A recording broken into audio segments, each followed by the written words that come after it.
All right. Good evening, ladies and gentlemen. Uh, it's been a busy, busy week. There's been a lot this week. So, a toddler went missing from Georgia, got found in a training camp. We'll get into that a little bit. We're going to talk about the idea of not all Muslims. We're going to talk about racism tonight. We're going to talk about voter ID, voter fraud, election tampering. Might talk about Mueller and Russia a little bit. Excuse me. And we're definitely going to get into talking about some censorship problems. So it's been a hell of a week. It's going to be a hell of a show. Buckle up. Let's do this.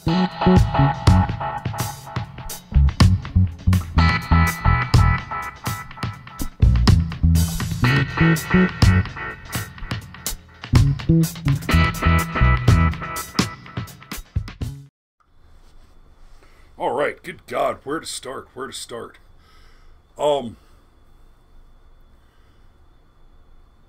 Precisely because I was having a discussion on Facebook with somebody about this topic. I'm not going to name names, but you know who you are, and not just to the guy that's arguing the point against me, but a couple of other people in the thread that are dear friends of mine. I'm going to talk about that right now. There's a lot to say. There is a hell of a lot to unpack in the facts about Islam, the facts about Muslims, and the facts about rampant racism in the U.S. and the U.S. mainstream media particularly, and globally as well. So, I'll get to the racism piece. A little bit later on. Let's talk about what happened.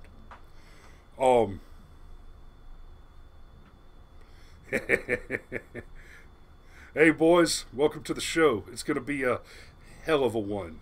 I'm glad to see you in here. By the way, starting next Friday, since I've got David and I've got Legion in here, I want to bring you two in as well. Starting next Friday evening, we're going to try to start doing the old school Google Hangouts like we used to do when we first started doing the Brushfire Mind at large. And I'd love for you two guys to get in there when you can. Now, the way that format's going to work is we're just going to open a Google Hangout. I think there's an upper limit on the number of people that we can have in there, but the list of invitees right now is about I think it's 8 or 9. And my general expectation is that it will be a very, very rare event that everybody on the invite list is able to pop in.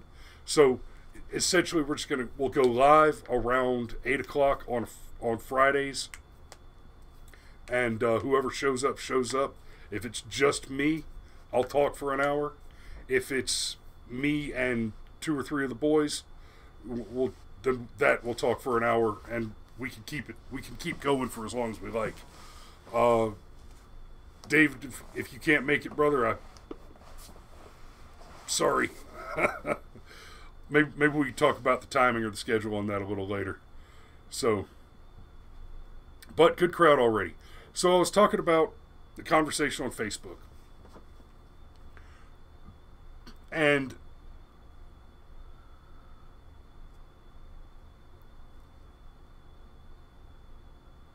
a buddy of mine posted an article about the training camp that we found.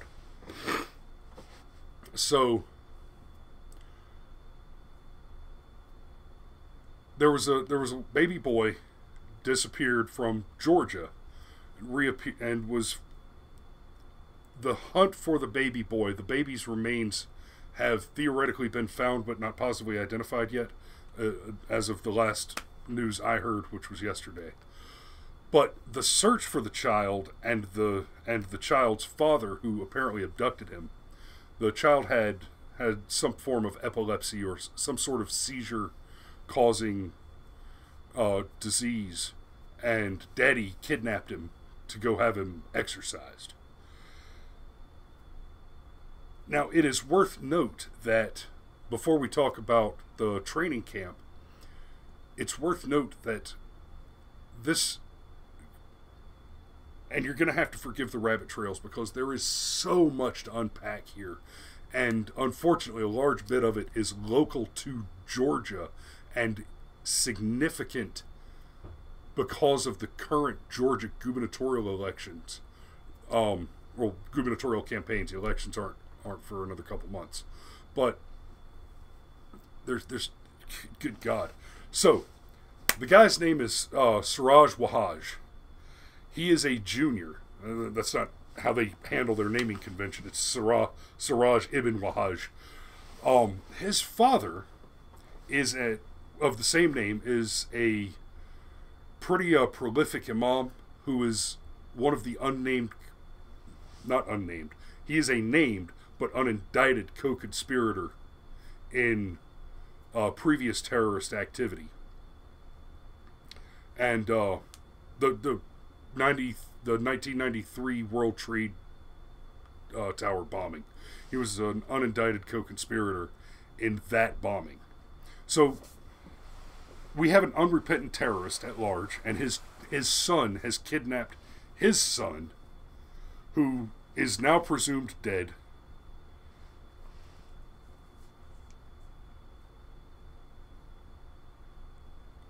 Legion, the New Mexico terror daycare provider, and the Georgia governorship are tied together. And let me just go ahead and lay that out for you. So Siraj Wahhaj Sr., just for the sake of simplifying the distinction, Siraj Wahhaj Sr. is the notorious imam who is an unindicted co-conspirator in the World Trade Tower bombings from the 90s. Siraj Wahhaj Jr. is the one who just kidnapped his own son, and the son is presumed dead. Siraj Wahhaj Sr. is also a mentor to Linda Sarsour. Now, if you happen to not be familiar, and this is where we're coming back around to the Georgia governorship, Siraj Wahhaj Sr. is a mentor to Linda Sarsour. Linda Sarsour is a violent. Okay, in fairness, she has not, to my knowledge, actually committed acts of violence. It is more correct to say that she is an inciter of violence. She makes calls for violence. She's an outspoken advocate for Sharia law in the United States to replace the current U.S. federal government. Okay, we're not just talking about ghettos and enclaves where the locals are violent and dangerous enough to scare the police off and make it a no-go zone like what they have all over Europe. She's advocating for the replacement of the U.S. federal government with Sharia law. That's very, very dangerous. She is an outspoken, God, what do you even call it? An anti-feminist. She's constantly demanding that American women cover themselves with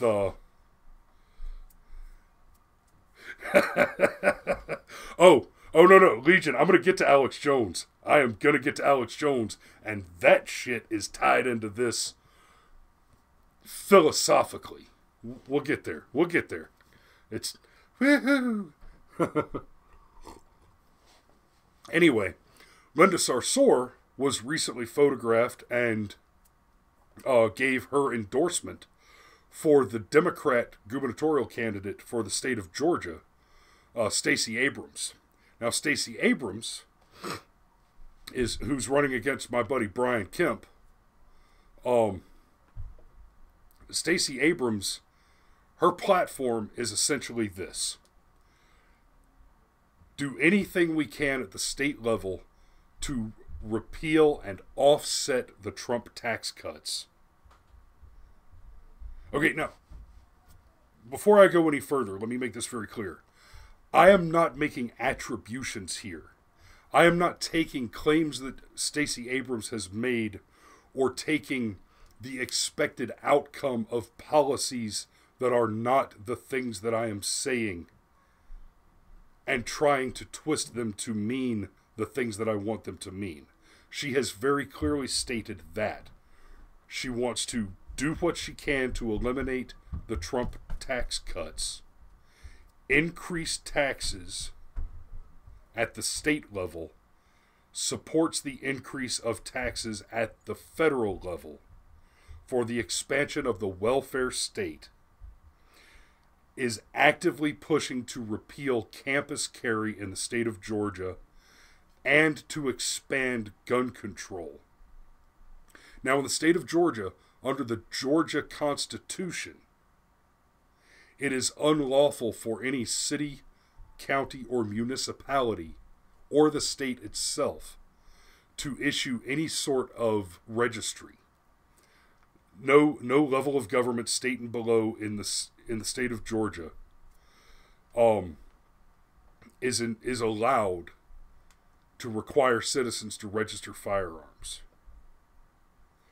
The closest there is in this state that I'm aware of to an exception is in the city of Kennesaw. There is a local ordinance which requires homeowners to show that they own a handgun, not a firearm. It is not sufficient that you have a shotgun or a deer rifle. You must own a handgun for self-defense to purchase a home in Kennesaw. Now, it's a local ordinance. There's lots of exceptions. You can basically say I'm a conscientious objector. Certain disabilities, people who just wouldn't be allowed to own a firearm. So it's very much a principle thing. But the ordinance is there. And as a result, it's one of the lowest crime rates in the country. Stacey Abrams is running on raising taxes and getting rid and taking your guns away and expanding the welfare state. And now, under the endorsement of Linda Sarsour, she may as well be running for active Sharia in the state of Georgia. I know that's a hell of a claim. But the facts are these. She is a far-left, gun-grabbing, tax-hiking Democrat who is actively endorsed by the mentee of the imam whose son is responsible for, or at least involved in, the running of a training camp training Muslim children to conduct school shootings, sending kids, training children, and preparing them to actively go and conduct school shootings. Thank gods we found them at the beginning of the school year before they had time for one of those shootings to be carried out. Or, as I suspect is more likely the case, for several of them to be carried out simultaneously. I can't imagine why else you would want to train several children to do it unless the plan was a coordinated multi-point attack on several different locations. Because just imagine the fallout from that. Now, as to the question of how racism works on this, the papers, the mainstream media, the headlines, with the exception of the furthest right talking heads, he's just a guy. He's just a man who abused a child. I hate that this is true, and I hate that I have to talk about it. I hate that I have to say that this is true. But the fact of the matter is, if this were a Christian or white, or God forbid, a white Christian man that was doing this, those two qualifiers would precede the word man in every sentence that was repeated by the mainstream media. That is not speculation. That is not an expectation. That is Occam's razor coming smack down through the last almost 20 years of news coverage. Did everybody? I'm sure many of you remember last year, 2017, was the summer of the love truck. How many of the love trucks happened? It was like a half a dozen or so globally. But for a hot minute there, it seemed like it was one a week. Oh, wait. Over the course of the whole summer, a half a dozen. That would be just... So, it was a shitload of them. Love trucks everywhere. And in every single case, it was... The headlines were, a man drove a truck into a crowd of people. A man, X, Y, and Z. But what were the headlines with the Las Vegas shooter? Before they even broke down the door, white man murders dozens. If it is not significant, as a data point that the love truck driver, that the bombers, that the Sariev brothers, so on and so forth, if their ethnicity or religion is not significant and an important data point, then why is it that the case if a white man does something terrible? Right?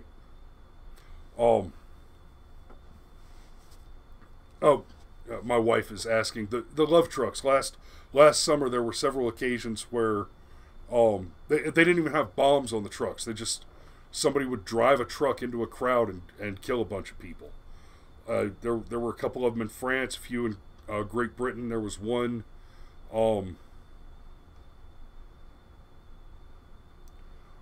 Was there one like close to the Boston Marathon last year? Anyway, there were several of them last year, and it seemed like it was one a week for a while. So that's what I'm talking about when I mention the love trucks, baby.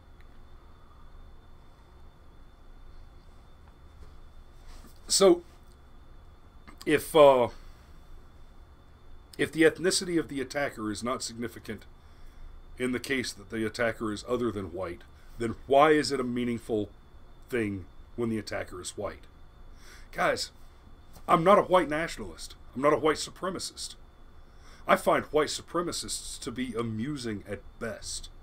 I'm 6.5 feet tall, weigh 350 pounds. I've got a couple of black belts and a fucking revolver. I find people who believe that the nature of the way they were born making them superior to be amusing.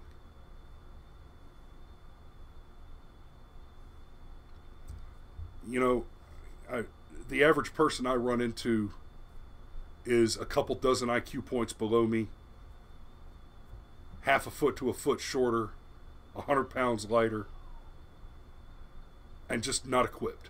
They're not prepared to engage in a conversation, a dialectic, and certainly not to step in a ring. Being white does not make you superior. Being superior makes you superior. And that is a state that you must achieve. That is something that you must do actively. Now,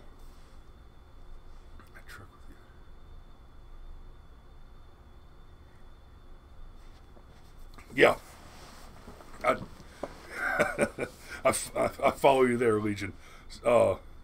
As far as the supremacists being pure cringe, Legion and I have had several very, very good conversations about identitarians and nationalists, and I don't quite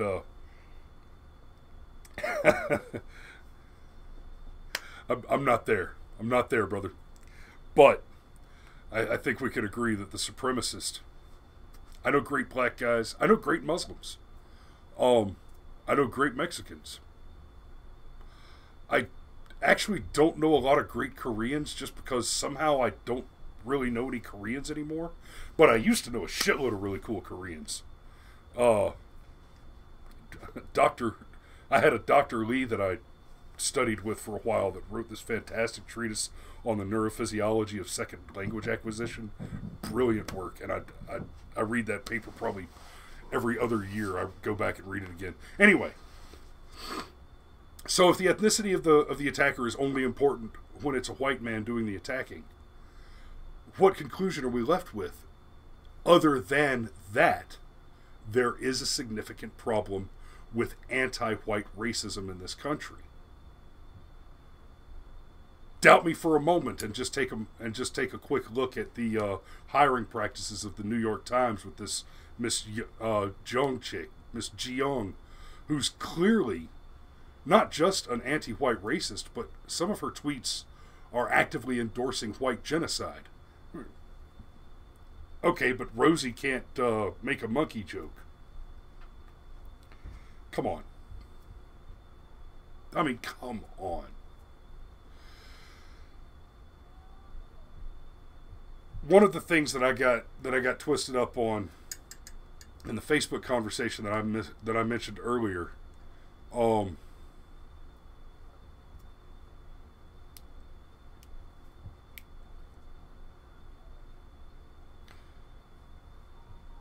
I made the point that globally, not in the U.S., globally, it is the case that practicing Muslims, by a wide margin, support the things that we as Americans find to be incompatible with the culture of the United States. Things like, okay, so on the face of it, every country on the planet is inferior to the United States on the question of human rights, precisely because there is no First Amendment outside of the United States. Individual liberties, civil liberties, human rights, these things are most present in the United States of America. Even in Western countries, even in the UK and Great Britain, free speech does not exist. Only a week ago, Tommy Robinson was finally let out of prison. He was jailed for trying to report on a court case. The court case he was jailed on was the trial of several Muslim men who were part of a grooming gang. The word grooming in this context, when the Brits use the word grooming, and what they're talking about is a rape gang. It is a group of men who go and gang rape young women, and it's happening all over Europe. And more often than not, these grooming gangs are gangs of young Muslim refugees who are actively targeting explicitly white women for the purpose of sort of a prima nocta, breed 'em out type of deal. You're correct, Legion. There is no undisputed Second Amendment anywhere else in the world. The First Amendment and the Second Amendment, those are the biggies. Just as an aside, while we're talking about the First Amendment a little bit, okay, so Tommy Robinson was jailed for trying to for trying to do journalism, right? For trying to do the work of the press, which is protected explicitly by the First Amendment here, but this happened in the UK.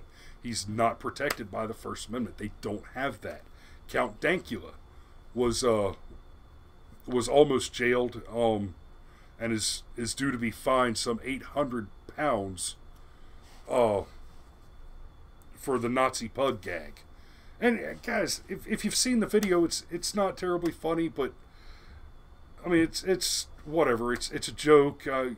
The puppy dog did a funny thing, but it's really not much to it. Oh, that's correct, dear. Tommy Robinson was trying to do the work of the press. He was stopped from doing the work of the press when agents of the government incarcerated him. And terrifyingly about that, no, the Nazi pug guy and Tommy Robinson are two different guys.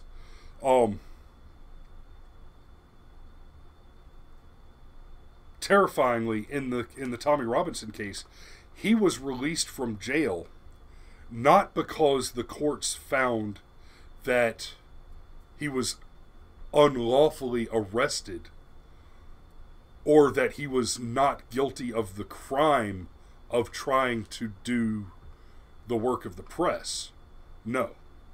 Instead, it was the trial was thrown out like a mistrial when the big Chief Pumbaa magistrate, I don't remember the guy's title, but he's essentially like the one-man Supreme Court over there.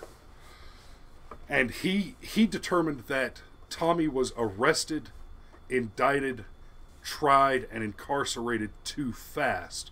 And so it is the case that he was not given adequate time to seek counsel and prepare a defense. So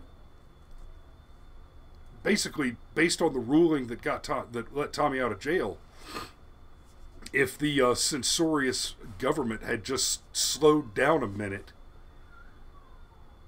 and let him get a lawyer, he'd still be in jail. So he got lucky. He got lucky that the government, that the lefties let their hair get so on fire that they rushed the trial.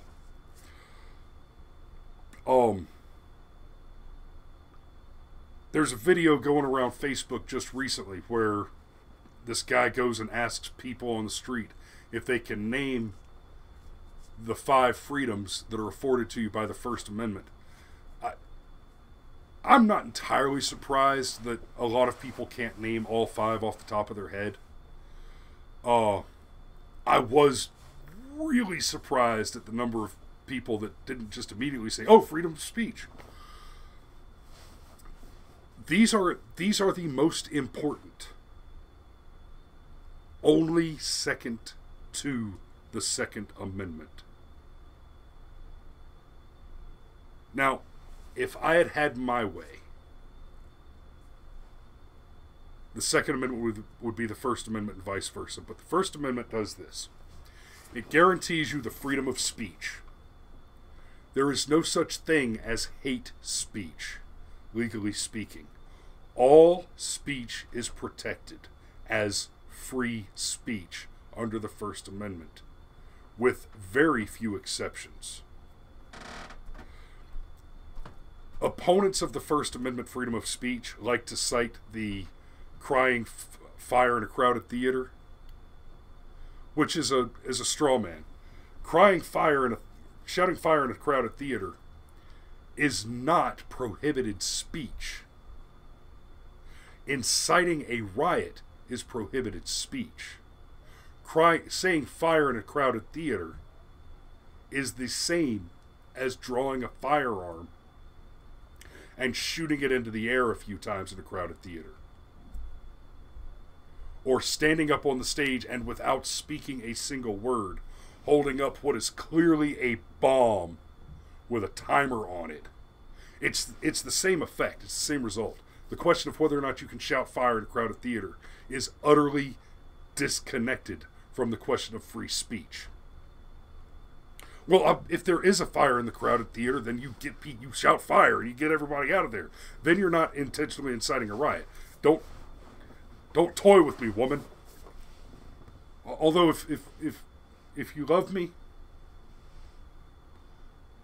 I could use some more coffee.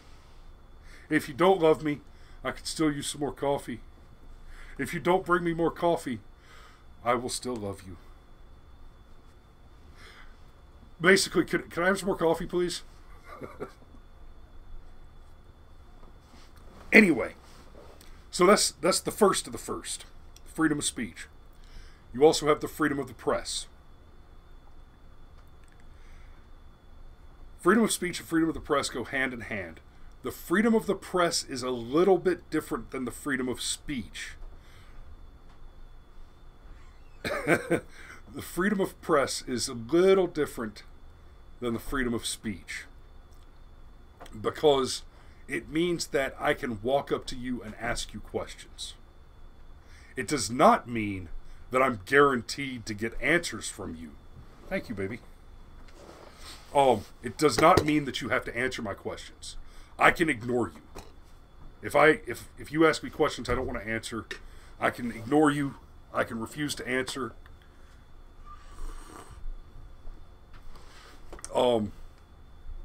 Oh, Rod, I had a mug. I've been drinking it. It got low.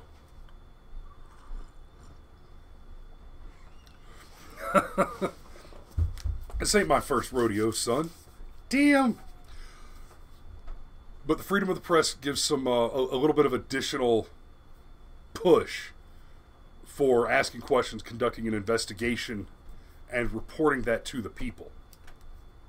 So, like, as I'm sure y'all remember, year before last, during the whole WikiLeaks thing, and the cat on CNN said, "Now, it's illegal for you to read these documents from WikiLeaks, but it's a little different. It's different for us because we're the press, but it's illegal for you to read it." Horse shit. Here's how that works. It is illegal for someone who is carrying a clearance and has signed a non-disclosure agreement to leak classified material to anyone. Okay, and when I say anyone, I mean it is illegal for two people who have clearances and do not have the same need to know to discuss classified material that the other doesn't need to know. I got a fly in here. Wish me luck. So CNN was completely wrong on that point. What happens once that material has been leaked, if a reporter is handed classified material, and this has been important. This mattered in the Watergate scandal. This mattered, well, hell, it mattered during the WikiLeaks scandal and all that stuff. Once that material is leaked to the press, it's leaked. It's out. That's why the military and the clandestine services take the guarding of classified information so seriously. If you're a private citizen and you get your hands on some classified material and give it to the press or publish it as a press agent, that's been to court. We've tried those cases. That's the work of the press. Now, that's also why press agents so closely guard their sources and protect their sources. Just like with law enforcement, if you get a reputation for not protecting your sources, you'll stop getting sources. You know, if you're a cop and you start burning your snitches, you're gonna run out of snitches, and you need them.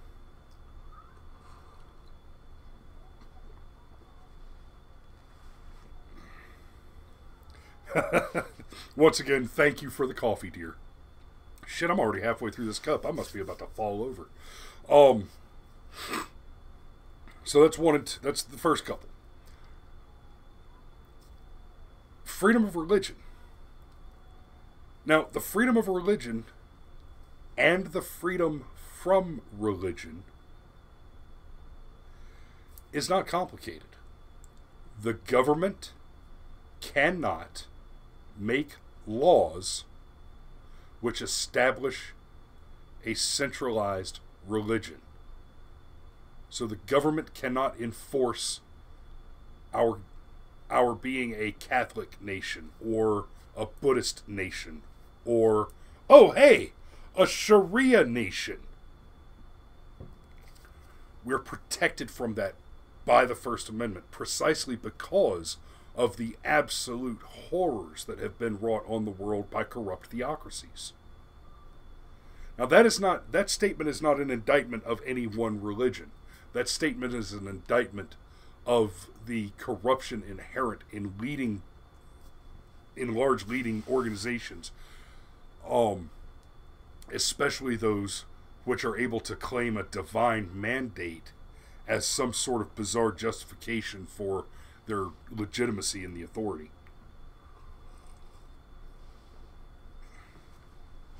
So you got freedom of the press, freedom of speech, freedom of religion.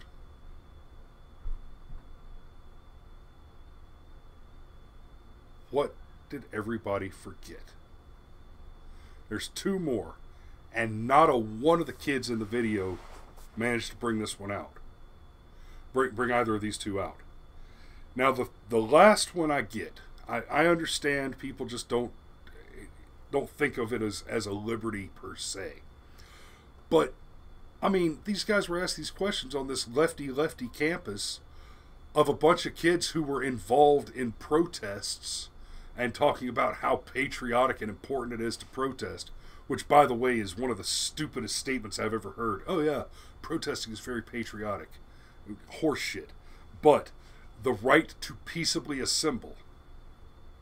And then the last one, and this is the one that I'm not so surprised everybody missed, the right to petition the government for redress of grievances.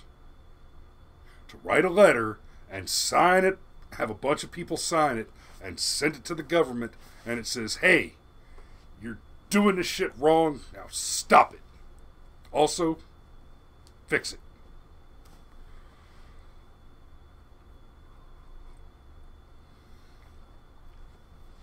So, the United States, precisely because it has those liberties, is absolutely superior in the region of human rights to every other country on the planet without exception.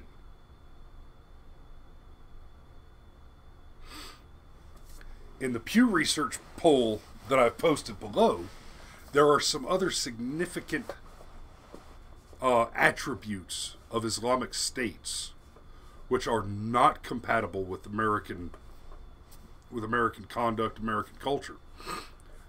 Most notably, those are the suppression of women's rights. Women can't, in many of these states, women are not allowed to drive, leave the house. They have to adhere to strict dressing codes, so on and so forth. Women are essentially not people. It is perfect. Many of those countries still have execution as the standard punishment for homosexuality. Honor killings, which are distinct from killing gays. Killing gays falls under honor killings, but the honor killings is usually more about getting rid of a daughter whose virtue has been sullied by her promiscuity. Blah, blah, blah, blah, blah. Oh, you raped my wife, I'll have to kill her. That kind of stuff. Now, and like I said, there's a link to the Pew Research poll on this below, and I'm not going to get into the exact numbers, but on the questions. Now, this is a poll not of all 1.8 billion Muslims. It's a sampling of the 1.8 billion Muslims, but across all of the countries where they have a significant presence, including actual Islamic states where Sharia law is the law of the land, and Western countries where there's a significant presence or activity of them. And it, on every question, do you support Sharia law? Do you want to see Sharia law brought to where you are if it's not already there? Should women be treated basically the way that Sharia law treats them? Should homosexuality be criminalized? Do you support jihad? Do you support XYZ organization, ISIS, Al Qaeda, so on and so forth, Boko Haram? Um, and these questions, on most of the questions across all those countries, the answers are almost always 50% or more, most topping out around 70, mid 70%, uh, in support of these things that we as Americans find abhorrent, like killing people because of who they sleep with, or stoning women for leaving the house unaccompanied. You know, it is not my opinion. It is the fact that the data shows that the idea of the moderate, peaceful,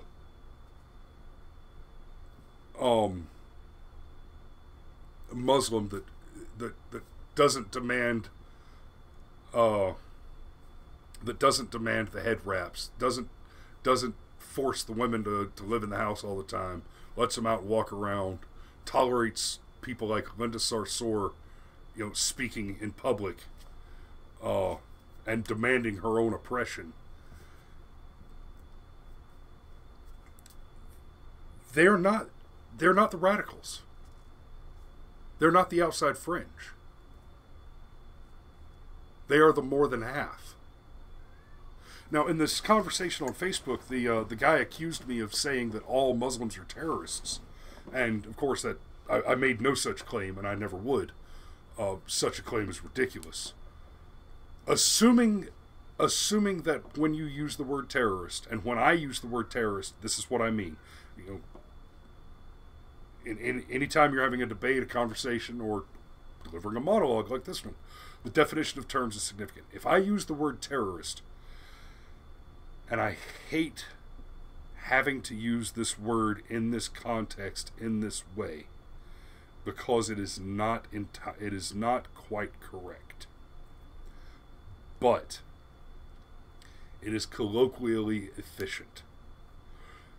The word terrorist, I mean a person who is an active member of an organization which is using terror to advance a political ideology.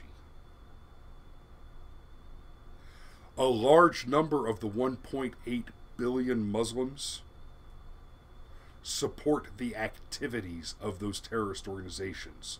They believe that what those terrorist organizations are doing is right and good and correct within the keeping of the Sharifs. Now, that does not make them terrorists. It makes them morally suspicious in my book, but it does not make them active criminals. Let's say for just a moment that a black guy walked into a KKK rally and blew it up. For my statement that most Muslims support Sharia law to be the same as saying that all Muslims are terrorists would be the same as as any person saying that every black man who expressed catharsis over the black man blowing up the KKK rally was also a mass murderer. It is incorrect, technically, essentially, and formally. Definitions matter. Language matters. In the strictest correct definition, I'm a liberal. A gun-toting, free-speaking, anti-censorship, Constitution-defending, American, far right-wing liberal. You cannot be a liberal and be on the left. Censorship. Let's see, how much time do I have left? Holy crap, I've done burned up a whole hour almost. Okay, so these last 14 minutes. Whew. I may just have to keep going because, guys, there was so much shit that happened this weekend. I got to get off of the topic of Islam. Facebook buddies, I'm sorry, I got to drop that there because I really, really want to talk about election tampering. Last year we had a special election, and the opponent was this Jon Ossoff kid.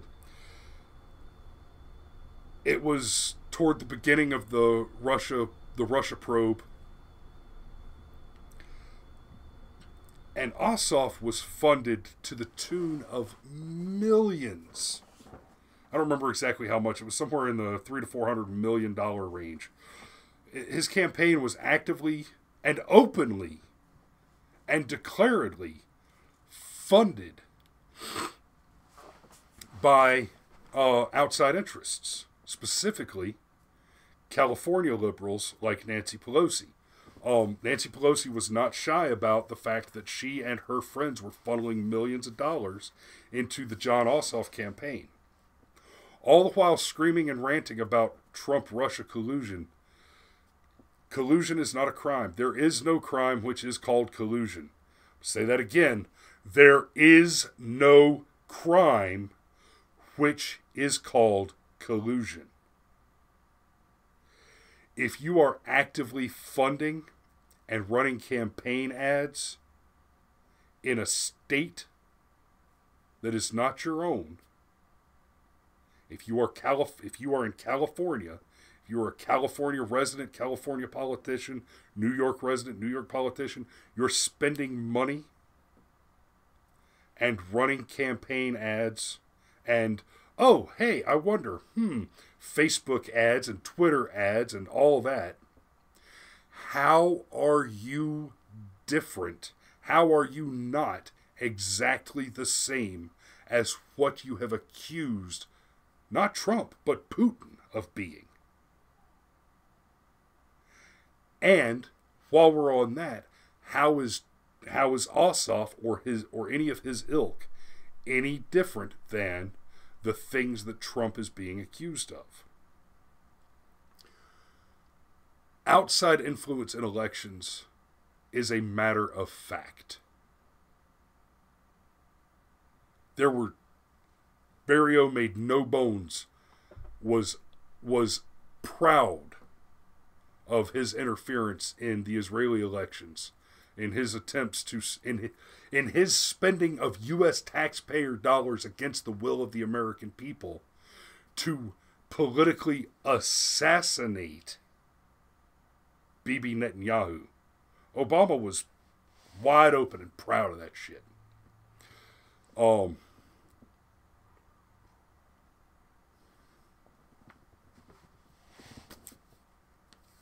Wow, I'm having a hard time ignoring some of these comments, but I got to. You guys, you're killing me.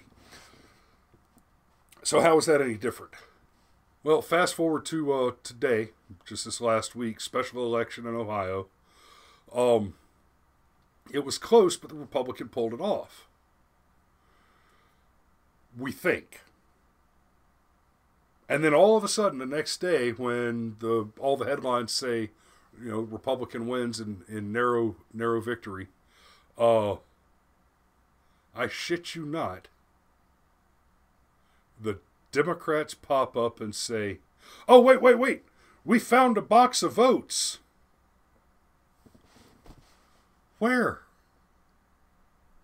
Wait. So what you're telling me is that you lost a box of votes.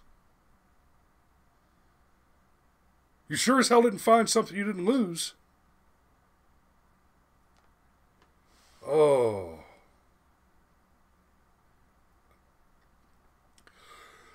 So they suddenly found a box of votes. One district in the same state has more than 100 voters on the voting polls who voted in this election over the age of 116.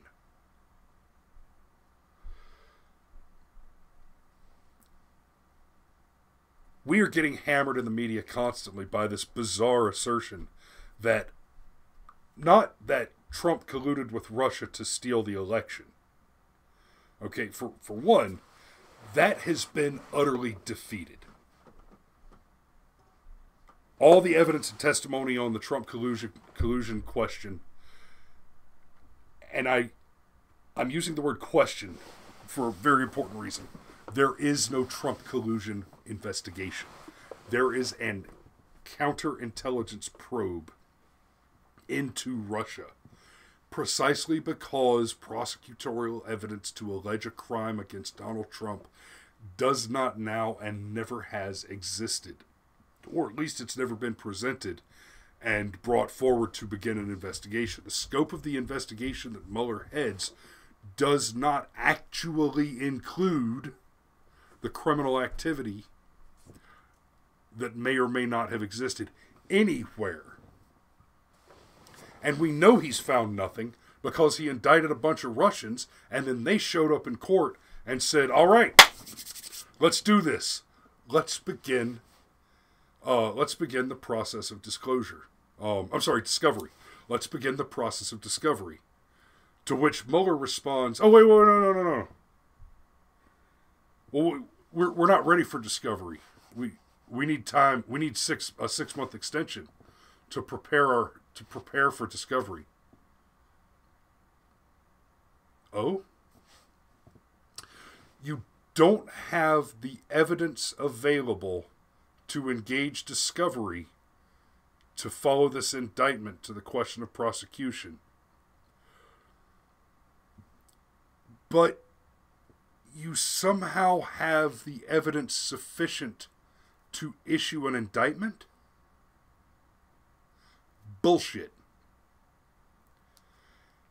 If you have issued an indictment as a prosecutor, part of the requirement, part of what is expected of you as a prosecutor to issue to get an indictment issued, is that you have the evidence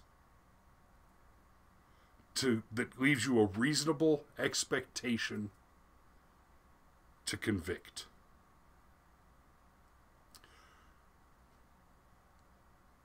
George Zimmerman was not arrested or tried initially because the investigation at the scene showed evidence of a struggle which ended in a death involving self-defense with a firearm. It goes to the prosecutor. The prosecutor is asked to prosecute Zimmerman because he's a white Hispanic that killed a black boy. And the prosecutor says there is not sufficient evidence to secure a conviction in this prosecution. That prosecutor gets run out of town on a rail and replaced by one who, before swearing in, promises that she would be happy to prosecute Zimmerman.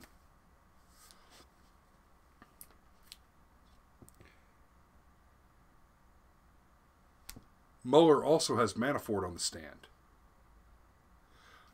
Understand that Manafort is also the Manafort indictment is also an illegitimate indictment. Honestly, I think he did it. I think Manafort is probably guilty of the crimes that he's accused of. But the thing is that the crimes he's accused of is that he made money overseas and he did not pay taxes on it correctly. I can see him being a crook and trying to dodge some taxes. Given the incredible complexity of our 70,000-page tax code, I can also see it being an honest mistake where he just didn't file and pay the taxes right. But whatever it is, I mean, I honestly believe that Mueller probably is guilty of not paying the taxes that he was supposed to under our bizarrely complex tax laws to have paid on money that he earned in a foreign country and repatriated into the United States. But Mueller's team has come up with absolute nothing. I mean, they've gone so far as to show pictures to the jury of Manafort's closet and point out that he has a bunch of expensive clothes in his closet, and is clearly therefore guilty. You know, if the glove doesn't fit, you must quit. The man has expensive clothes. He must have stolen the money. And he's not even accused of stealing the money. But the thing that you got to understand is these are crimes that are alleged from a decade before he was involved with Donald Trump at all. And at that time, he was not indicted and he was not prosecuted for those crimes precisely because when the crimes were alleged, the prosecutor said there is no evidence to prosecute this crime. There is not sufficient evidence to reasonably expect that one can secure a conviction on the matter at hand. And so Manafort was not tried before because there wasn't evidence. Now, I would be perfectly open to the claim, to the assertion, that in the course of the Russia probe and the illegitimate probe of Donald Trump under the auspices of a counterintelligence matter where a foreign nation is being probed as an intelligence threat to U.S. assets, and that probe until there's no place in there where Donald Trump should be involved in that prosecution, in that investigation at all. But I can even see that with Manafort having been involved in Eastern European politics and business for a while, and having previously been accused but not indicted because of lack of evidence, I could probably accept a claim that more evidence surfaced, making it more probable that such a conviction could be secured. I would accept that as a reasonable argument for the reasonable indictment of Manafort. But the trial is happening now. The trial is ongoing. The trial is already beginning to occur. No such evidence has been presented in the court. The judge has been getting aggravated with the lawyers in that court because look at his expensive boats. He must have stolen that money. That's not relevant. That in no way is being wealthy a crime. It is not illegal to get rich. It is not illegal to be successful. There are ways to become successful that are illegal, but correlation does not equal causation, ever.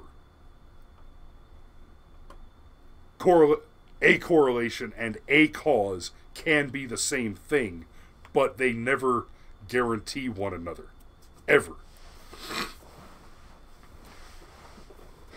Okay, give me a second to process back through.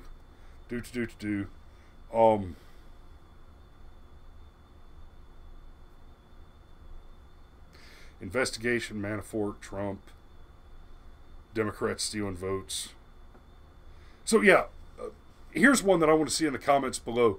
Does anybody remember, because I can think of a dozen situations where it happened with a Democrat. Off the top of my head, there's obviously the one in Ohio just recently. What's his face that got What's his face that got drummed out on a Me Too charge last year? Al Franken, the comedian. He won his election in a too close to call. Oh, oops, we found some votes, and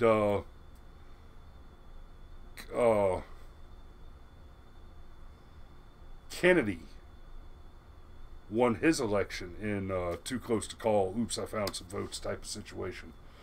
Can anybody think of a Republican candidate that has won on such suspicious terms? Drop it in the description below so I can read up on that if anybody thinks of one. I went looking for them earlier and I couldn't find any.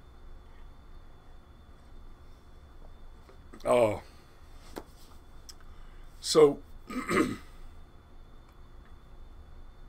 all the while, that the Democrats are screaming about election tampering, we have active evidence that they're actively tampering in elections. Enter voter ID laws. This is something that this is going to be the last thing I talk about tonight. I want to see voter ID laws. I think it's ludicrous that several hundred people over the age of 116 can go and vote in an election. I think it's ludicrous that a criminal alien can look up the name of a registered voter that is not likely to vote and walk into a poll and claim to be that person without presenting identification and vote.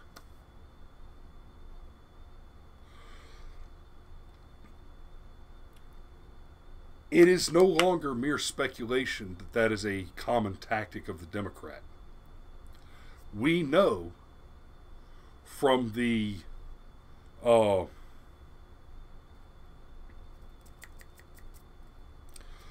somebody help me out. What is the name of the Project Veritas? We know from the Project Veritas sting operations from 2016 that not only is that something that the Democrat Party was doing at the time, it is something that the Hillary Clinton campaign and the Democrat National Committee were actively funding openly and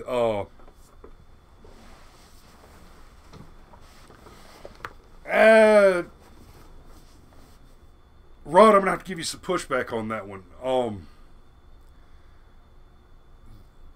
The Iranian hostage crisis was a shady political stunt, yes, but I don't know that I could go so far as to say that that's the same kind of election tampering as magically discovering a bunch of votes or sending busing illegal voters into the polls to vote without ID. Well, but on the ID question, so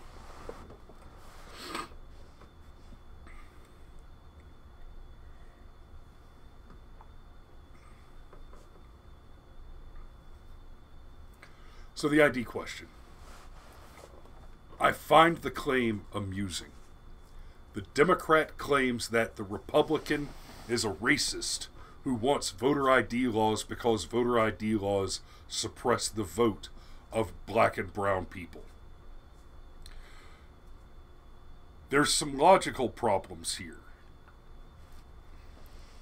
If it is the case that Republicans want voter ID laws because we are racists who seek to suppress the black and brown vote, and it is also the case that we are wrong to do that, then the inherent claim that the Democrat is making by making that claim, stay with me now, the inherent claim that is being made is that the Republican is incorrect to suggest that black and brown people are unable to get ID. They are not making the claim that Republicans believe that black people are too stupid to get ID. If that is the claim they were making, then the intelligent maneuver would be to allow for the voter ID laws to go into place, thus proving that black and brown people are adults who are perfectly capable of getting a normal state identification card, which they require, just like the white people do, to buy tobacco and firearms and alcohol and to get a job and to collect welfare and to go to the hospital and to everything but vote. Except for buying groceries. Okay, the Donald got a lot of flack for saying that you need an ID to buy groceries, and let's be fair. That's, maybe a slip. I'd be surprised. I'd be surprised to learn that Donald Trump was in a grocery store, grocery shopping within the last 20 to 30 years. But at the same time, I also buy alcohol, wine, and beer at a grocery store, and, well, they don't card me, but they're supposed to.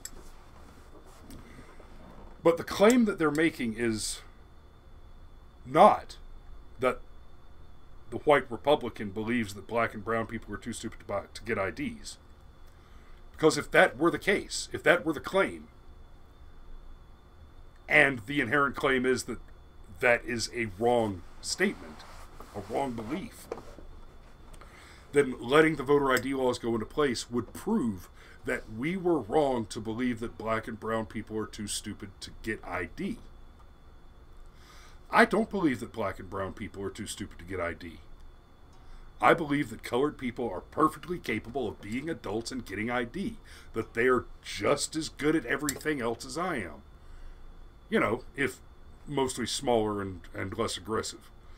But that's true of humans generally. What the Democrat is claiming is that voter ID is racist because people of color are too stupid to get ID. Understand what I'm saying here. Understand what the importance of this. The Democrats generally are white supremacists. There are two things that a person must believe. There are two base premises that a person must accept and believe and adhere to in order to vote Democrat, in order to consciously make a decision to vote Democrat. They must believe that all non-white people are so functionally inferior to white people that they cannot achieve anything unless that achievement is taken from white people at gunpoint and given to the non-white people. As a conservative, as a constitutionalist, I believe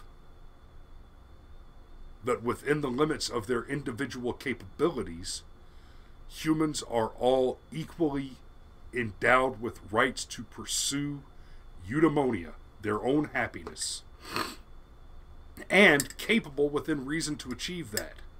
Not everybody's a genius, not everybody's a giant, not everybody's strong, not everybody's X, Y, and Z. But at the dead mean, we can all go do stuff. We can all get out there and make a buck. We can all go get IDs, go vote. Go, you know, at the mean, people are functionally equal. I believe that black people are perfectly capable of getting jobs and working and raising families and being happy. The Democrat does not believe that. They believe that non-white people are incapable of achievement that is not given to them after having been taken at gunpoint from a white man. The other thing that you have to get comfortable with if you're going to vote Democrat is you have to decide that you are morally comfortable with taking property and liberty away from free citizens at the end of a gun. If you cannot accept those two premises, you cannot intelligently vote for a Democrat. But if you're morally comfortable with the base assertion that all non-white people are unable to achieve on their own without assistance, and that it is morally right to take from one to give to another by force, I'm perfectly comfortable with the assertion that it is morally acceptable for a free agent to voluntarily surrender property to the less adequate. It is morally tolerable for a free agent to give charity to a person. It is morally abhorrent for a free agent to be forced to do so at the end of a gun. Precisely because at that moment you cease to be a free agent. Your free agency has been taken from you. Every time you are caused against your will to surrender property, your life, liberty, or property, you are at least temporarily enslaved, and it is done so exclusively by the threat of violence.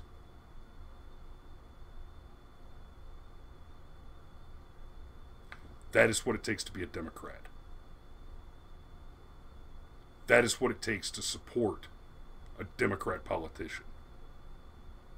That is what it takes to support supremacist groups like the Pussy Hat Brigade, the Women's March, Black Lives Matter, the KKK. That is what it takes. So, okay, I've only run 12 minutes over. I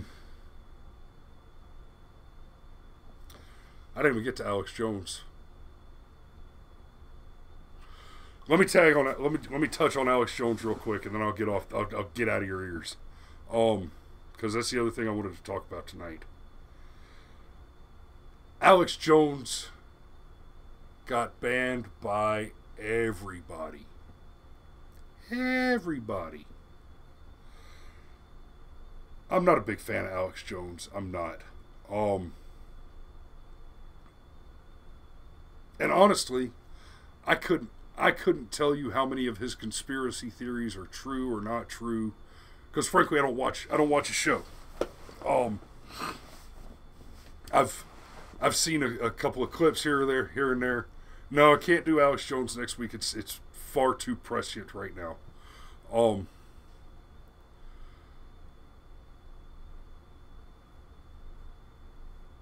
I have heard. I mean, he's generally on the right. Big Trump supporter, yay. And this ties into election tampering too. Just like I said, all of this ties together. The censorship of Alex Jones, apart from being terrifying censorship, is election tampering.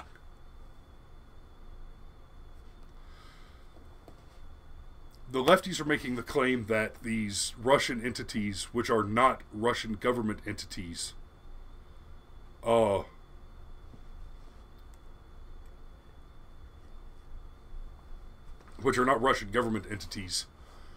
interfered with the election by tampering with social media. Facebook, Twitter, YouTube, Google, Apple, SoundCloud, basically everybody, except for like BitChute and Gab. Basically everybody. They didn't just censor Alex Jones; they obliterated him. They deleted his accounts. They removed his content. They erased Alex Jones from the social media world.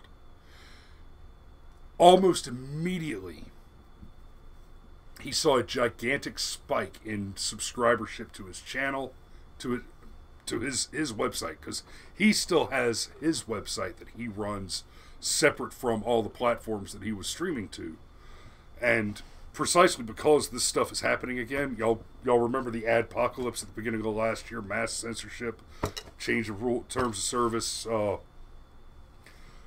This channel is not functionally monetized because we're just not that big yet. But we were actually right. We were right on the cusp of achieving monetization last year when the adpocalypse hit, and it just wiped us out. So, I'm not making any money doing this right now. I was right there, and then adpocalypse, and they changed the requirements and what it takes to be a monetized channel. Excuse me. So share. Make sure y'all get people watching this, and look for. I'm going to start like this. This show will be the first one that I upload to BitChute. So all that, but the censorship of Alex Jones, that should terrify everybody. There is an argument to be made here that all of these entities that I've just named are private companies, and they can do as they do whatever they like. And that is the argument that the lefties are making. And that is a perfectly reasonable argument. It's funny that they couldn't find that argument reasonable when Christian Baker didn't want to actively endorse homosexuality by baking a cake for a gay wedding. You know, that's, oh, he's denying service. Oh, what a monster. But, oh, no, Google and Facebook, they're on our side. So, they're private companies. But not the NFL. No, no, no, no, no. How dare the NFL suppress the speech of its players? They have a First Amendment right to speak. Oh, really? They have a First Amendment right to speak on someone else's private platform?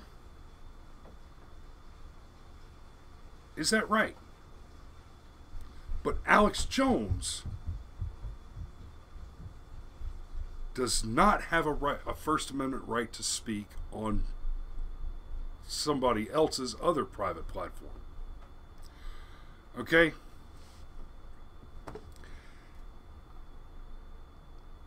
I said there's two things you have to accept to become a Democrat.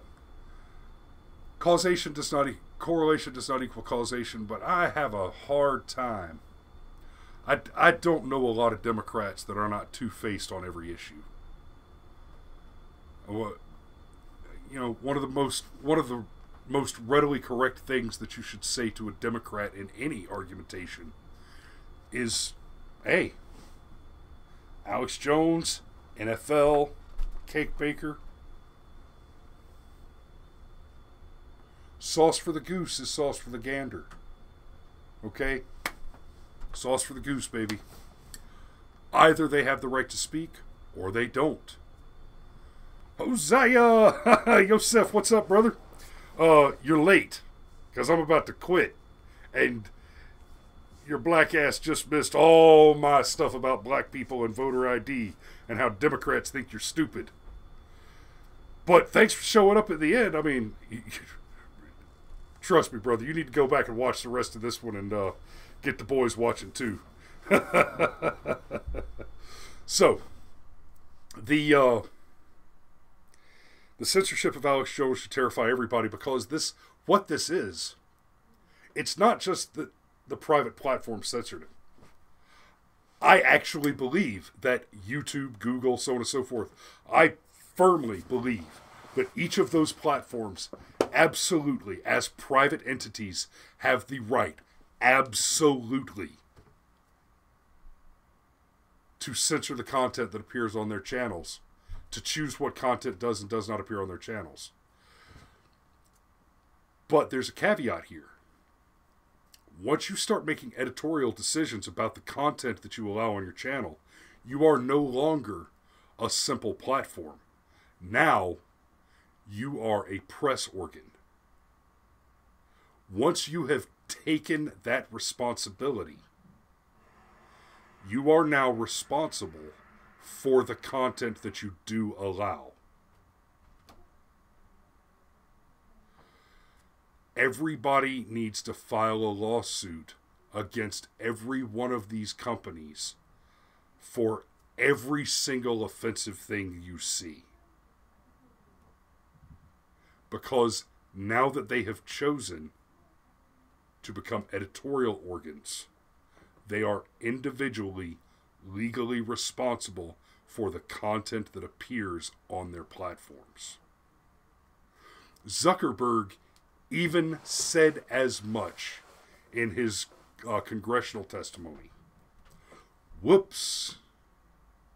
Go get 'em. Go get 'em. The other thing that should terrify people, or the thing that should terrify people, that's the factor that people should be considering. The thing that should terrify you is that what has happened here is not a private platform choosing to deplatform somebody that they find disagreeable. All of the major social media platforms blasted him out of the water, deleted his accounts, got rid of him within a 12-hour period, mere weeks before the midterm election. all of these platforms and their leadership are actively far left leaning, aggressively partisan political actors. A censorship maneuver like this, and there have been several others. H3N3 I think is the name of it.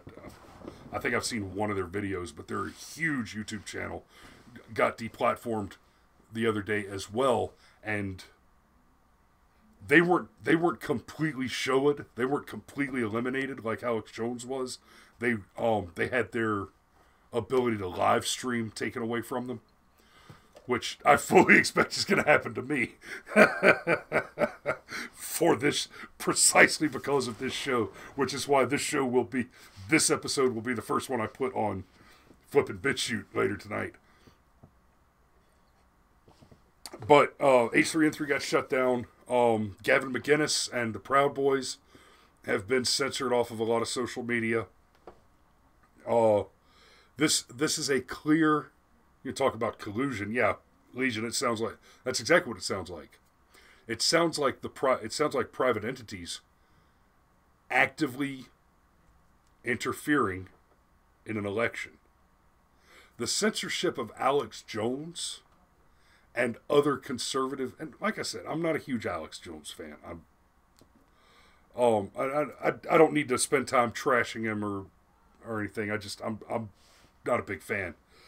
But he is on the right, and he does have millions of followers, the majority of whom voted for Donald Trump in the last election, and the majority of whom are likely to vote conservative, Republican in the upcoming midterms.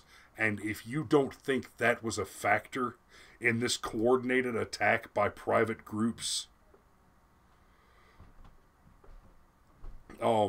if you don't think that the politics and the fact of the upcoming midterm election was a major factor in this coordinated attack on a private citizen by entities, then you're not paying attention.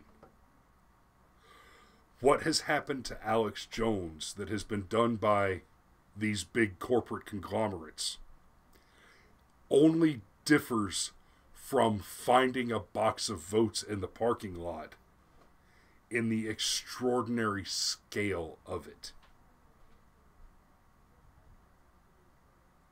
In the orders of magnitude that it is a larger mode of tampering. So, every time you hear, if you hear a Democrat, if you hear a lefty journo, if you hear a shithead college student or a pink-haired feminist start crying about Marussia, ask them what they think about Alex Jones.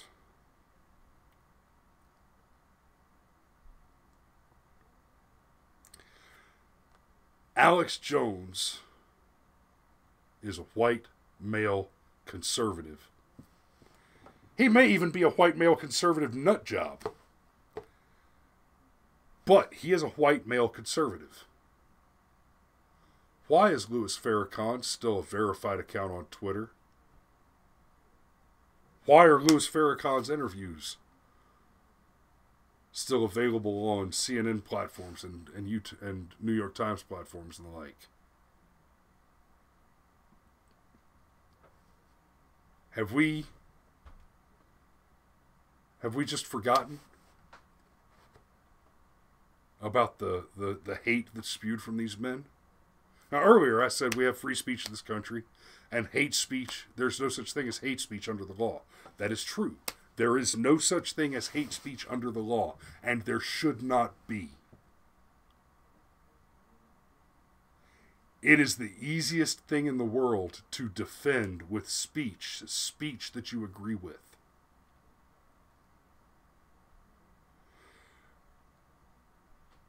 But to sprout a sack and step up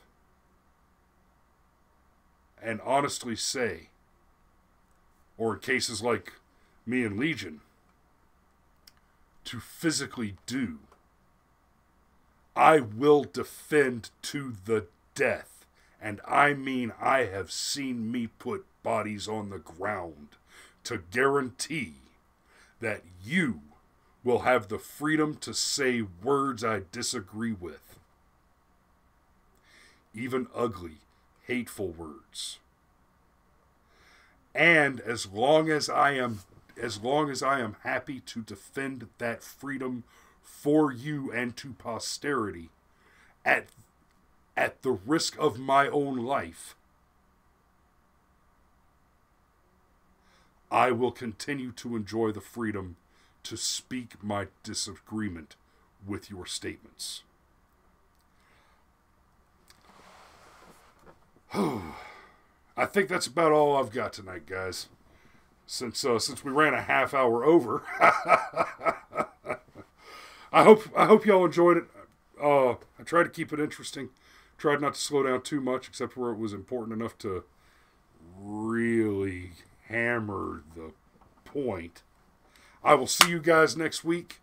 Hopefully I'll see y'all Friday night and Sunday night. And yeah, go over to BitChute later. I've already got a channel open on BitChute. It's bitchute.com. It's go to BitChute, search Brushfire Mind. You'll find a channel that doesn't have any videos on it yet. I'll as soon as this one's done processing, after we're over, I'll download it and I'll put this one up on BitChute. This will be the first one on BitChute. And go subscribe over there too, just in case we get kicked off, just in case we get showed off this channel. Also, on September 1st, we're going to do a live stream where we debut the first big film review that we've done with the Film Academy. And that I'm really looking forward to that. I'm working hard on that. It was a big project. So, special effects, deep analysis, film review. And what we're going to do is on September 1st, I'm gonna go live on the Brushfire Mind, talk a little bit about the review that you're about to watch, and then I'm gonna let the review play live. I'm gonna sit here and watch it with you guys. I'll take questions and comments and have a conversation after the review is over.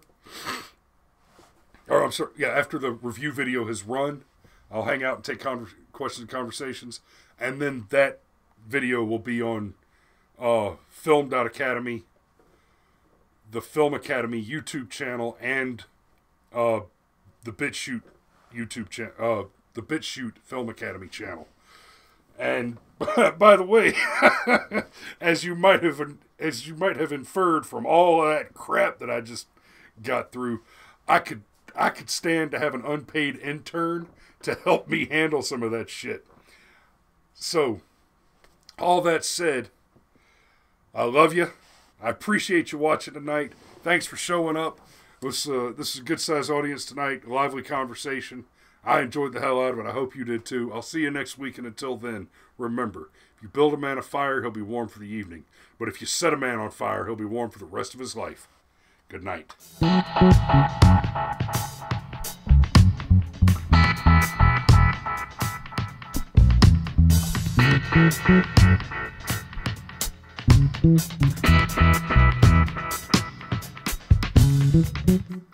Also, Yosef, I'll give you a call in a little bit, but I gotta piss, brother. I'll be with you soon.